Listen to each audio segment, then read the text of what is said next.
시편 119편 75절입니다.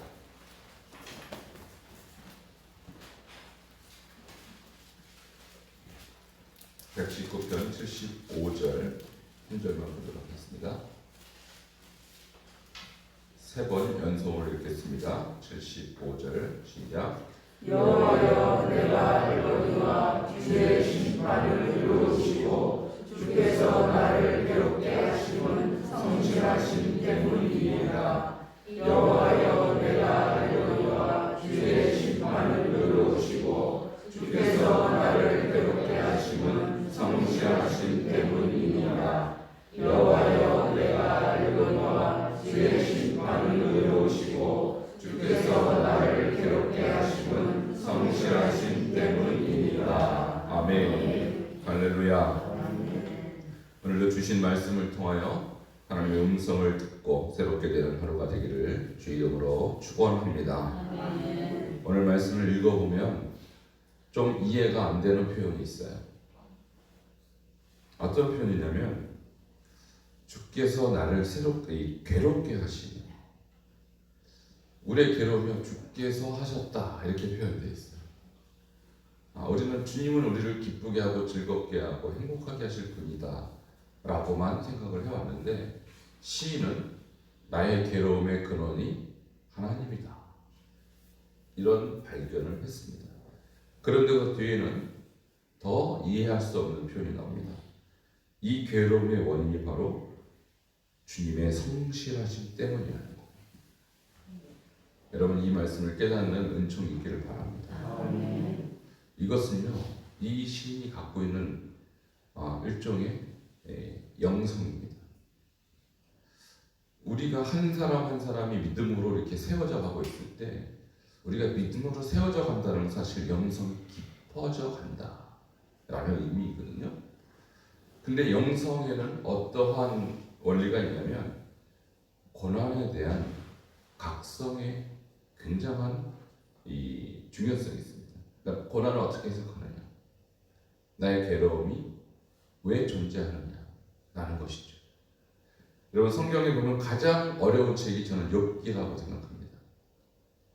욥은 죄를 범하지 않았습니다. 욥은 그 시대에 가장 의로운 사람이었다 라고 기록을 하고 있어요. 근데 욥 같은 고난을 당한 사람이 또 없습니다. 어떻게 해석을 해야 될까요? 이 모든 배후에는 하나님의 손길이 있다는 거예요. 그래서 오늘 우리가 75절을 읽었는데 75절에 시작되는 단락이 73절이죠. 73절에 이 모든 배후에 주님의 손이 있다라는 표현이 있어요. 73절 한번 읽겠습니다. 시작.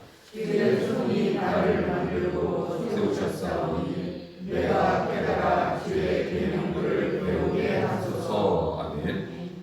주의 손이 이 사람을 만들었다. 자기를 만들었고 또 세우셨다. 이렇게 표현하고 있어요. 여기서 만들다라는 것은 하나님이 태초에 아담과 하와를 만들다 할 때 그 아사라는 히브리어인데 똑같은 단어를 씁니다. 그러니까 하나님께서 아담과 하와를 만드신 것처럼 우리도 만들었습니다. 그러니까 우리의 모든 체질을 아시고 우리의 모든 기질을 아시고 우리가 어떤 존재인지를 하나님 너무나도 잘 아신다는 거예요. 굉장히 희한하게도 이 73절부터 시작한 이 단락이요, 이제 80절에 끝나죠. 이것이 히브리어의 10번째 이 알파벳 요드라는 알파벳으로 시작하거든요. 근데 요드가 어떻게 생겼냐면 이렇게 생겼습니다. 이렇게 요드를 히브리어로 이렇게 써요. 이렇게. 근데 이 요드가요, 손이란 뜻이에요. 손. 그러니까 이 10번째 단락의 주제는 하나님의 손이라는 주제가 이 메시지 안에 깔려 있고, 이 손이 하는 일은 뭐냐? 우리를 다루시는 하나님이세요. 할렐루야. 근데 하나님 우리를 다루실 때 은혜의 하나님으로 다루실 수도 있고 축복의 하나님으로도 다루실 수도 있지만, 하나님은 이렇게만은 다루시지 않는다는 거예요. 어떻게 다루신다? 우리를 고난 속에서 다루십니다. 여러분, 받아들이시기 바랍니다. 이것을 시인이 깨달았다는 거예요. 하나님 나를 지으신 분, 나를 조성하신 분. 그래서 내가 어떻게 훈련 받아야 될지 너무나도 잘 아시는 분이세요. 그런데 그 하나님은 때로 기쁨과 은혜와 축복도 주시지만 우리가 기대하지 않고 바라지 않는 방법으로도 다루시는 주님이시라는 사실이죠. 그래서 75절에 보니까 나의 괴로움의 근원이 하나님이시고 그것은 주님의 성실하심, 주님의 성실하심 때문이라는 거예요. 여러분, 성실이라는 이 단어가요, 히브리어로 에무나입니다. 한번 따라 하십시다. 에무나. 에무나 하면 기억나는 단어가 있습니까? 믿음입니다. 제가 믿음의 본질 말씀을 드릴 때 처음으로 에무나가 등장하는 본문 말씀드렸죠. 출애굽기 17장 12절입니다. 모세의 팔 위에 올라갔을 때 이스라엘 군대가 이기고 팔이 내려오니까 밀리는 거예요. 그래서 아론과 홀이 모세의 팔을 옆에서 좌우에 붙듭니다. 그리고 그 손이 해가 지도록 내려오지 아니한지라. 이것이 에무나예요. 변함없음, 견고함, 지속성, 이것이 에무나예요. 근데 하나님이 우리를 다루시는 방법은 항상 변함이 없습니다. 항상 우리를 위한 방법입니다. 그분의 우리를 향한 사랑과 애정은 항상 지속적입니다. 이것이 하나님의 성실하심인 거예요. 이 에무나가 바로 하나님께 적용될 때는 성실하신 하나님, 우리에게 적용될 때는 믿음이라고 적용이 되는 거예요. 그래서 예수님을 뭐라고 합니까? 히브리서 12장 1절에 믿음의 주요 온전케 하시는 예수를 바라보자. 할렐루야. 믿음은 바로 주님의 성품이라는 거예요. 그 신실하심, 그 성실하심, 그 견고하심, 그 지속적인 성품은 주님의 것이지 우리에게 있을 수 없습니다. 그런데 우리가 주님을 믿을 때 그 성품이 우리 안에 들어와서 그것이 우리에게 믿음이라는 것으로 표현되는 것이죠. 이것을 받으시기 바랍니다. 그래서 오늘 75절에 나를 괴롭게 하시는 이유, 나를 괴롭게 하신 하나님의 성품은 그분의 에무나예요. 그러면 왜 하나님은 그렇게 나를 괴롭게 하실까요? 이것이 우리의 딜레마죠. 이것을 이해하고 받아들이는 것이 우리의 숙제이기도 합니다. 근데 성경에 보면 하나님은 항상 주님의 종들을 만들어 가실 때, 다시 말해서 영적 리더를 세우실 때 이 괴로움, 이 고난, 고통을 반드시 주님의 종들을 키워내는 방법으로 사용하십니다. 예외가 없습니다. 제가 공부했던 미국의 플러 신학교에 리더십 교수가 계셔요. 클린턴이라는 교수인데 이분에게 저는 이 비밀을 배웠습니다. 그분 한 분의 리더, 한 사람의 지도자가 세워질 때 하나님은 반드시 고통이라는 방법을 사용하신다는 거예요. 네, 세 가지 고통을 사용하십니다. 첫 번째는 위기라는 고난을 사용하십니다. 위기, 생명의 위기, 경제적 위기, 특별히 생명의 위기는요, 이 사람으로 하여금 내가 죽고 사는 문제가 하나님의 주권에 달려있구나 라는 것을 깨닫게 하는 하나님의 손길이라는 거예요. 여러분, 혹시 여러분에게 경제적 위기, 생명의 위기가 왔거든 할렐루야 하시기 바랍니다. 이때 비로소 하나님이 보이는 거예요. 이때 비로소 나의 삶의 주관자 하나님이심을 고백할 수 있는 기회가 온 거예요. 여러분, 이것을 받아들이시는 자에게 하나님이 가까이 느껴질 것입니다. 욥이 이것을 경험했어요. 이 온몸에 나는 이 지구로 피부병 같은 것이죠. 도저히 견딜 수 없을 만큼 이 심각한 이 질병이 그 사람에게 와야 되는 이유가 뭘까요? 죄값입니까? 아니죠. 욥은 그렇게 죄를 지은 사람이 아니라고 분명히 말씀합니다. 그럼에도 불구하고 이 질병이 그에게 온 이유는 그의 생사의 주권자가 하나님이심을 그에게 가르치기 위함이었습니다. 혹시 여러분에게 위기가 있습니까? 고통스럽죠. 근데 그것이 하나님의 손길임을 받아들이시기 바랍니다. 그로 인하여 주님의 주권, 내 생명의 주권자가 하나님뿐이심을 발견하는 여러분 되기를 바랍니다. 두 번째로 오는 이 하나님의 이 손길은 뭐냐면 바로 고립이라는 거예요. 고립. 홀로됨이에요. 여러분, 우리가 친구가 없다는 거, 나를 도울 자가 없다는 거 얼마나 고통스럽습니까?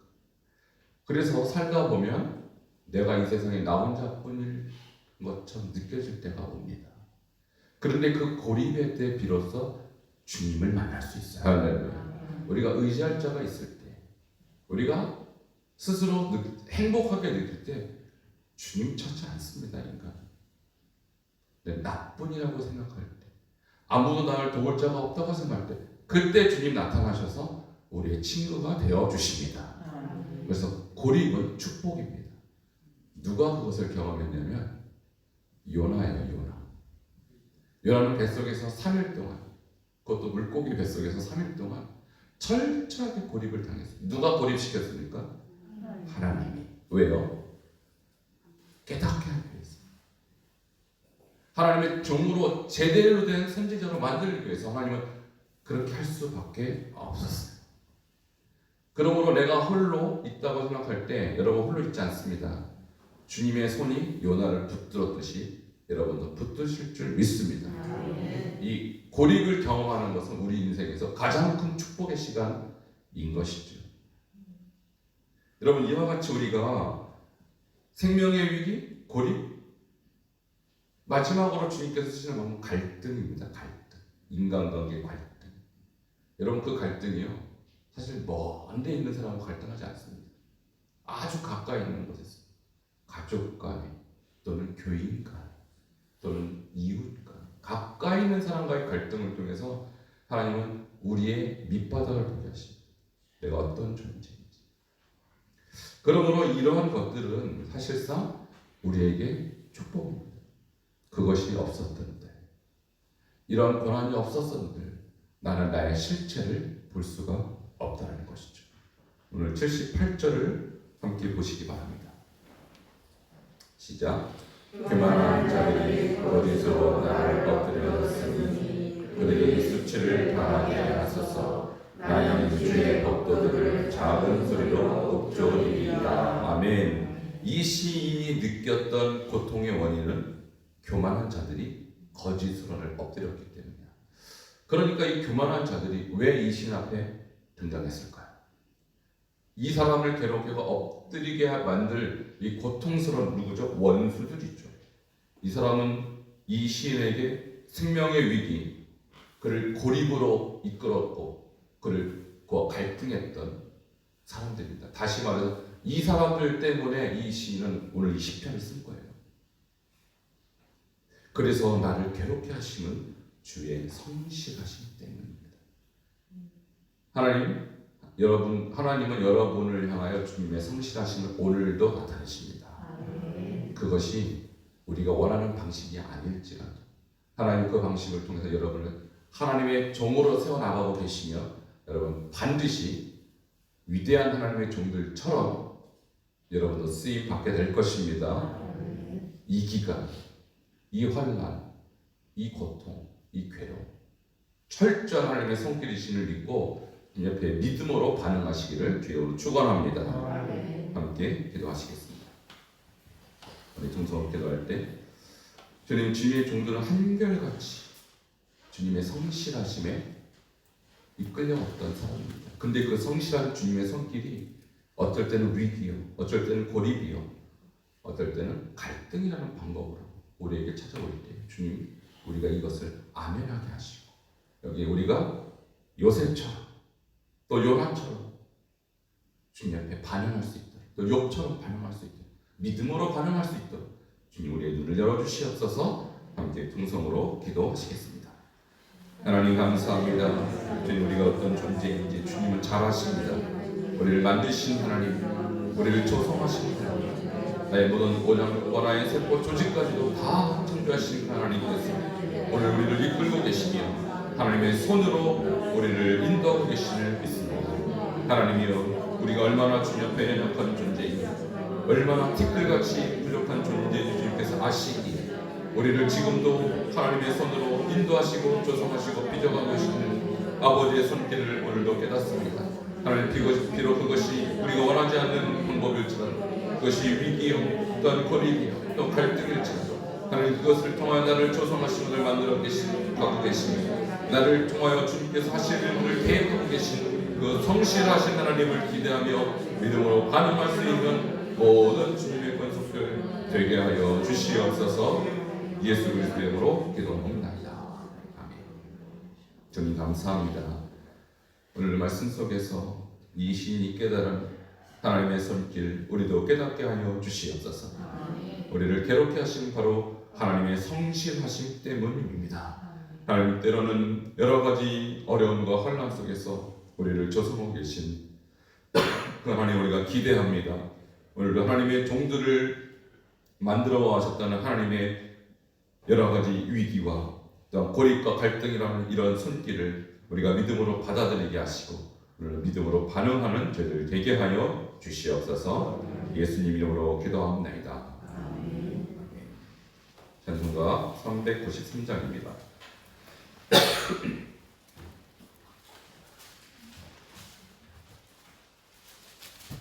393장입니다.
하겠습니다.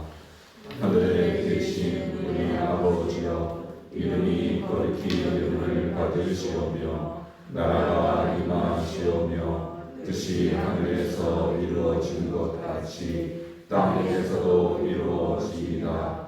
오늘 우리에게 일용할 양식을 주시옵고 우리가 우리에게 죄 지은 자를 사하여 준 것 같이 우리 죄를 사하여 주시옵고 우리를 시험에 들게 하지 마시옵고 다만 악에서 구하시옵소서.